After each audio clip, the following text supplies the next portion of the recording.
So నిన్న చూడండి పాక్ కాలరాత్రి చూపించారు. వాస్తవంగా చాలా అద్భుతమైనటువంటి మిసైళ్ళు డ్రోన్ దాడులతో రెచ్చగొట్టినటువంటి పాకిస్తాన్ సో దాన్ని ఏ విధంగా తిప్పికొట్టింది.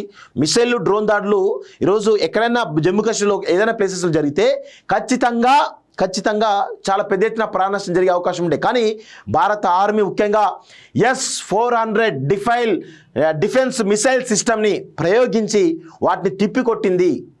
అక్కడ పాకిస్తాన్ సంబంధించినటువంటి జెట్ విమానాలను మొత్తం మూడింటి ధ్వంసం చేసింది. ఒకసారి వాటి గురించి మనం డీటెయిల్గా మాట్లాడదాం.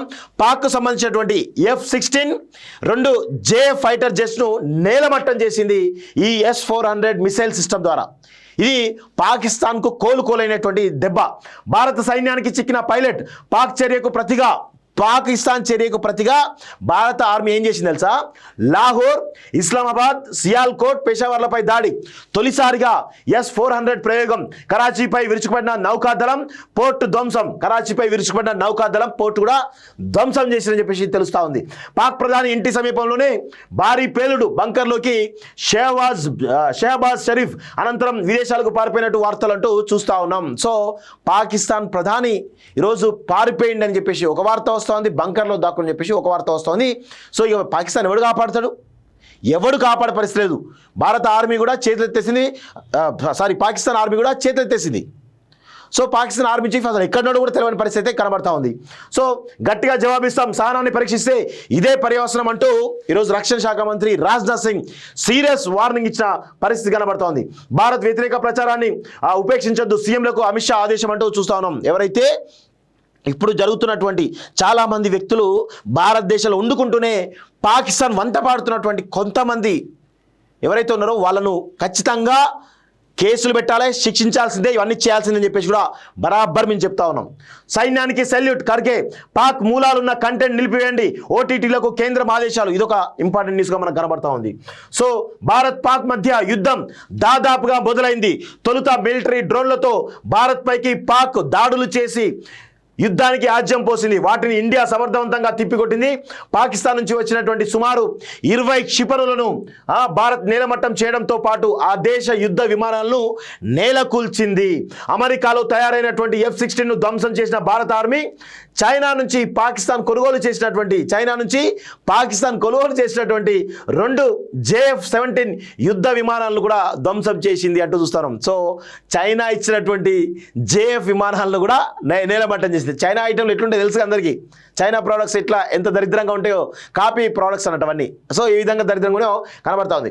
లాహోర్, సియాల్కోట్, ఇస్లామాబాద్, పేషావర్ల పైన క్షిపణుల వర్షం కురిపించింది. రష్యా నుంచి దిగుమతి చేసుకున్నటువంటి అత్యాధునిక S-400 air defence missile system Pak క్షిపణులను గాల్లోనే కుప్పగొల్చింది. భారత గగనతలంలోకి ప్రవేశించినటువంటి డ్రోన్లను గుర్తించి నాశనం చేసింది. ఇదే సమయంలో పాక్ పైలట్ భారత్కు చిక్కడంతో అదుపులోకి తీసుకున్నది. మరోవైపు రంగంలోకి దిగిన భారత నౌకాదళం కరాచీ ఎయిర్పోర్ట్ పై మెరుపు దాడులకు పాల్పడింది అంటూ చూస్తా ఉన్నాం. సో కరాచీ నేవీ పోర్ట్ కావచ్చు, లేకపోతే వాళ్ళు నిన్న ఏం చేశారు, జమ్మూ కాశ్మీర్ సంబంధించిన ఇంటర్నేషనల్ ఎయిర్పోర్ట్ పైన దాడులు చేయడంతో అలర్ట్ అయినటువంటి భారత ఆర్మీ S-400 మిసైల్ సిస్టమ్ను ప్రయోగించింది. ఆ ప్రయోగంలో చాలా క్షిపణులను గాల్లోనే ధ్వంసం చేసింది. దాంతోపాటు 3 JF-17 యుద్ధ విమానం కావచ్చు, F-16 యుద్ధ విమానం కావచ్చు, మూడింటి కూడా ధ్వంసం చేసి పాకిస్తాన్కు కోలుకోలేనటువంటి చావు దెబ్బ కొట్టినట్టుగా చాలా స్పష్టంగా అర్థమవుతా ఉంది. పాకిస్తాన్ ఇక మీదట ఇష్టం వచ్చినట్టు చేస్తా అంటే కుదరదు. భారత్ రెడీగా ఉంది. ధీటైనటువంటి సమాధానం. ఇప్పటికి కూడా ఓపిక పడుతూనే ఉన్నాం.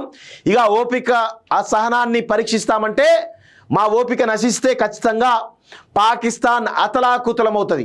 అది గుర్తుపెట్టుకోవాలి.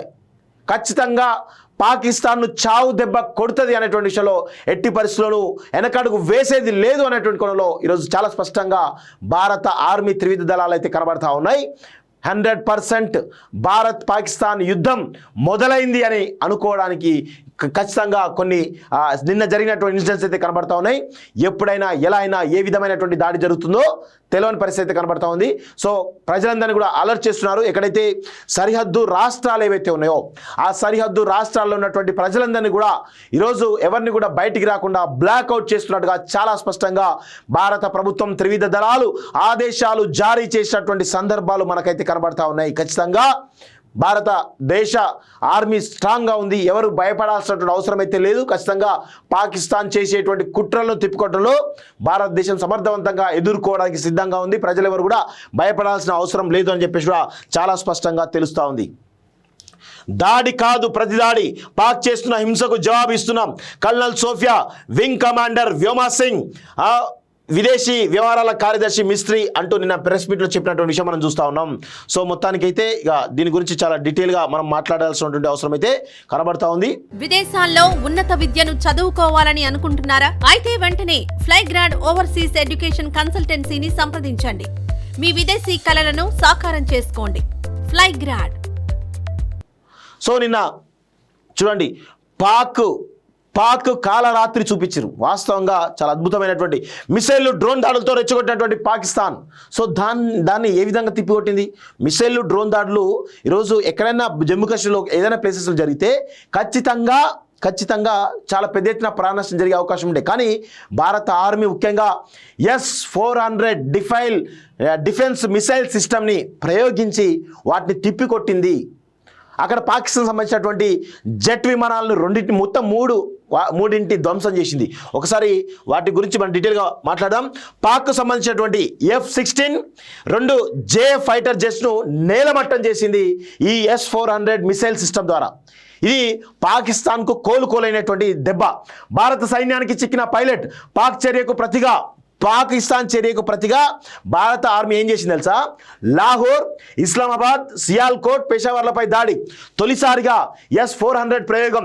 కరాచీపై విరుచుకుపడిన నౌకాదళం పోర్టు ధ్వంసం. పోర్టు కూడా ధ్వంసం చేసిందని చెప్పేసి తెలుస్తూ ఉంది. పాక్ ప్రధాని ఇంటి సమీపంలోనే భారీ పేలుడు. బంకర్లోకి షహబాజ్ షరీఫ్ అనంతరం విదేశాలకు పారిపోయినట్టు వార్తలు అంటూ చూస్తూ ఉన్నాం. సో పాకిస్తాన్ ప్రధాని ఈరోజు పారిపోయింది అని చెప్పేసి ఒక వార్త వస్తుంది, బంకర్లో దాక్కుని చెప్పేసి ఒక వార్త వస్తుంది. సో ఇక పాకిస్తాన్ ఎవడు కాపాడుతాడు? ఎవడు కాపాడే పరిస్థితి లేదు. భారత ఆర్మీ కూడా చేతులెత్తేసింది. పాకిస్తాన్ ఆర్మీ కూడా చేతులెత్తేసింది. సో పాకిస్తాన్ ఆర్మీ చీఫ్ అసలు ఎక్కడో కూడా తెలియని పరిస్థితి కనబడతా ఉంది. సో గట్టిగా జవాబిస్తాం, సహనాన్ని పరీక్షిస్తే ఇదే పర్యవసనం అంటూ ఈరోజు రక్షణ శాఖ మంత్రి రాజ్నాథ్ సింగ్ సీరియస్ వార్నింగ్ ఇచ్చిన పరిస్థితి కనబడుతోంది. భారత్ వ్యతిరేక ప్రచారాన్ని ఉపేక్షించొద్దు, సీఎంలకు అమిత్ షా ఆదేశం అంటూ చూస్తా ఉన్నాం. ఎవరైతే ఇప్పుడు జరుగుతున్నటువంటి చాలామంది వ్యక్తులు భారతదేశంలో వండుకుంటూనే పాకిస్తాన్ వంత పాడుతున్నటువంటి కొంతమంది ఎవరైతే ఉన్నారో వాళ్ళను ఖచ్చితంగా కేసులు పెట్టాలి, శిక్షించాల్సిందే, ఇవన్నీ చేయాల్సిందని చెప్పేసి కూడా బరాబర్ మేము చెప్తా ఉన్నాం.